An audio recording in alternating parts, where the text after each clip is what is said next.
Magandang umaga, Luzon, Visayas at Mindanao at sa ating mga kababayan sa abroad at yung mga OFW natin, ang mga bagong bayani. Samahan niyo ako sa loob ng isang oras sa pagtalakay sa mga usapin at pangyayari sa ating bansa. Samahan niyo rin akong himayin ang mga programa ng ating pamahalaan para sa bawat Pilipino dito sa Bagong Pilipinas. Ako ang inyong papasek or Secretary Larry Gadon.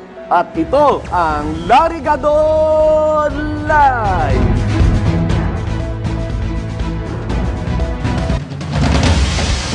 Sa ating issue ng bayan, pag-usapan natin ngayon ang napakaingay na usapin tungkol sa pagtanggal sa PhilHealth subsidy mula sa 2025 national budget.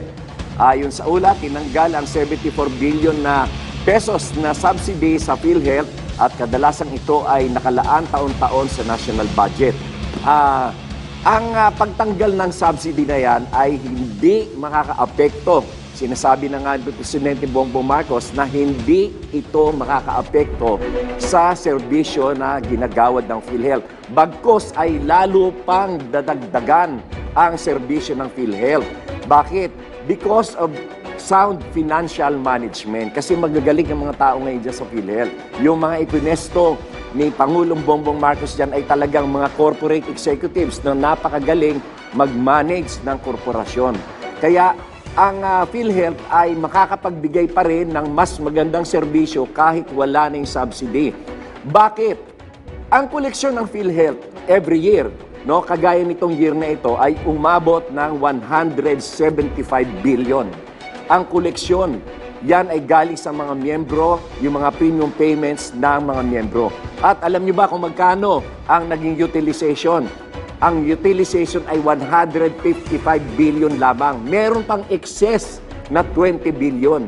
Ganon kaganda ang pagpapatakbo ngayon ng PhilHealth. So, dahil nagagawa naman na mapunuan ng budget, ng sariling budget ng PhilHealth, ang pangangailangan nito, itinalaga ng Kongreso na tanggalin na sa kanila yung subsidy. Ano yung subsidy? Hindi yung budget, no? Hindi yung budget sa GAA, kundi yan ay subsidy na nanggagaling sa PAGCOR at saka sa PCSO.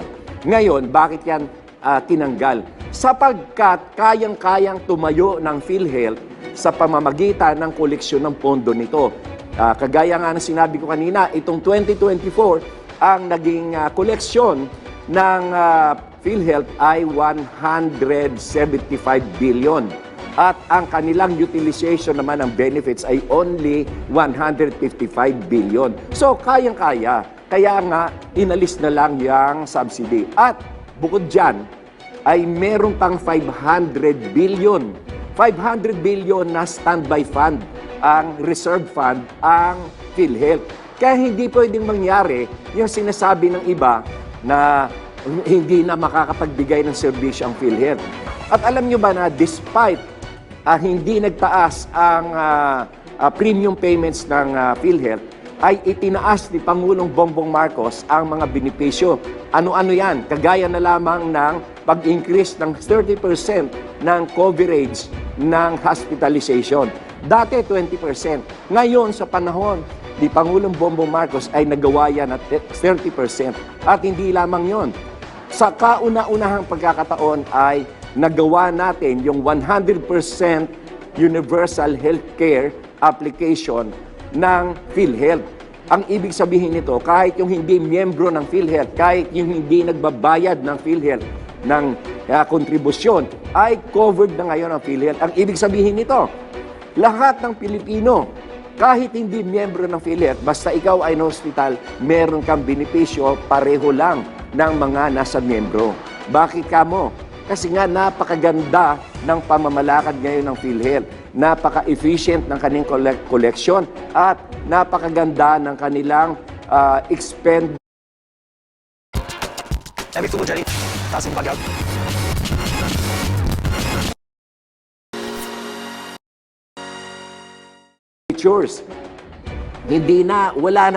Hindi na uso ang nakaw-nakaw ngayon. Kaya napakaganda ng pagpapatakbo niyan. Isipin nyo na increase ang mga benefits, tapos hindi nagtaas ang premium. And still, kayang-kaya pa rin na matugunan ng PhilHealth. At alam nyo ba, na ang kagaya na lamang ng breast cancer, kasi nadiskubre na napakarami pala mga kababaihan na merong breast cancer. Dati, ang coverage yan, 100,000 lang. Itinaas yan ni Pangulong Bongbong Marcos ng 1.4 million para talagang makover lahat ang gastos. At ang isa pa dyan ay itong tinatawag nating dialysis. Dati, ang benepisyo lamang ng dialysis ay 2,000 pesos lamang.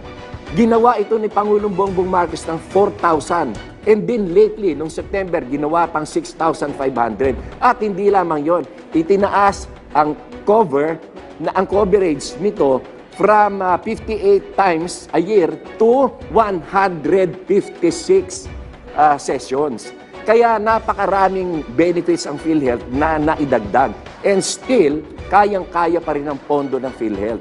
At merong 500 billion na nakalaan na reserve funds kung sakasakali na kukulangin. Hindi nga kulang dahil kagaya nga ng sinabi ko kanina, ang koleksyon ay 175 billion, 175. Ang expense nila ay 155. May excess pa na 20 billion. Kaya nga yung nakaraan na mga issue dyan, yung kagaya nung isinuli ang buffer fund o reserve fund, ang idle funds ng PhilHealth sa National Treasury kasi hindi nga nila nagagamit dahil sobra-sobra na ang pera ng PhilHealth. At dahil sa magaling ang mga tao na inappoint ni Pangulong Bongbong Marcos, lahat ng pondo na yan ay naaaglagaan. Wala nang nakaw-nakaw dyan. Kaya nga napakaganda ng pamamalakad. Kaya yung PhilHealth na yan, huwag kayong mag-alala dyan. Lalo nating pagagandahin ang serbisyo ng PhilHealth para sa bagong Pilipinas. Another issue pa dito yung AKAP. Bakit daw yung AKAP ay kailangang ibigay? Alam nyo, meron tayong mga social protection programs like yung TUPAD, kung ano-ano yung binibigay ng DOLE, at yan ay natatanggap ng ating mga kababayan, lalo na yung mga mahirap na walang trabaho, hindi nagtatrabaho, o tamad lang magtrabaho. Ngayon, ganito, yung AKAP, yung mga may trabaho, nagkakaroon din sila ng problema. Pagka meron silang disaster o kaya calamity o kaya yung talagang matinding family problems. Kaya anong nangyayari dyan? Kung yun niyang mga hindi nagtatrabaho, binibigyan natin ng tulong, ito pa na nagtatrabaho kaya lang kinukulang ang kita. Kaya dapat asistihan din sila. Nagbabayad nga sila ng buwis nagtatrabaho sila Tapos pag nagkakaproblema sila, hindi natin sila tutulungan. At yung iba na hindi nagtatrabaho, may libre silang pagkain, meron silang tupad, meron silang 4-piece, meron silang mga food stamp. Tapos yung nagtatrabaho, hindi natin tutulungan. Hindi naman yun equitable ang ating prinsipyo ng pagtulong. Kaya nga, yung mga nagigipit, lalo na yung mga below minimum wage, yun ang binibigyan ng AKAP kasi nagkakaproblema rin naman sila. Dahil nga sa yung takbo ng buhay, no? Aside from inflation at napakarami nating mga kalamidad, kaya sila ay binibigyan din natin ng tulong. Hindi man ibig sabihin, porket may trabaho sila, hindi na natin sila tutulungan. Sila nga ay nagsisipag magtrabaho Tapos pag nagka-problema sila, hindi natin tutulungan. It's not fair, no? Yan ang pangalawang issue. Kaya yung AKAP, yan ay mabuti, makakabuti sa ating mga kababayan, no? Huwag natin yung tutulan. Yung mga tumututol lang naman dyan, yung mga DDS na mga wala namang utak, no? Basta mga DDS, pag mga DDS supporter, mga tanga at mga bobo. Yan ang kainaman yan. Doon sa aking Facebook, ang daming nagko-comment doon ng mga, kung kayo ay hindi ko fans, bakit kayo nakatutok sa aking Facebook? Palibasa, mga tanga kayo at mga bobo kayo, mga stupido kayo. Basta DDS, Duterte supporter, mga tanga at mga bobo. Ang pangatlong issue, ito namang si Sara, si VP Sara, dapat sa'yo mag-resign ka na. Dahil 3 na ang impeachment case laban sa'yo. Pagdating ng Enero, aandar na yan. Dapat may delikadesa ka, mag-resign ka na. Saan ka ba nakakita ng Mary Grace Piatos at more than 1,000 na pangalan na iyong isinilista doon sa nakatanggap ng benepisyo ay mga bogus, mga peke na mga pangalan. Ito ay talagang sagad-sagara na. Ito ay napaka-karumal-dumal na talagang Sobrang kapakalan ng bukayan na pandaraya at pandaraya sa pera ng bayan. Kaya ako, nananawagan ako, Vice President Sara Duterte, mag-resign ka na. Mag-resign ka. You are no longer qualified to become the Vice President dahil kasi napakarami mong anomalya. Ikaw pa mas matapang. Mag-resign ka na. At sa aking pagbabalik ay makakasama naman natin ang Department of Migrant Workers at si Undersecretary Patricia Ibon Kaunan.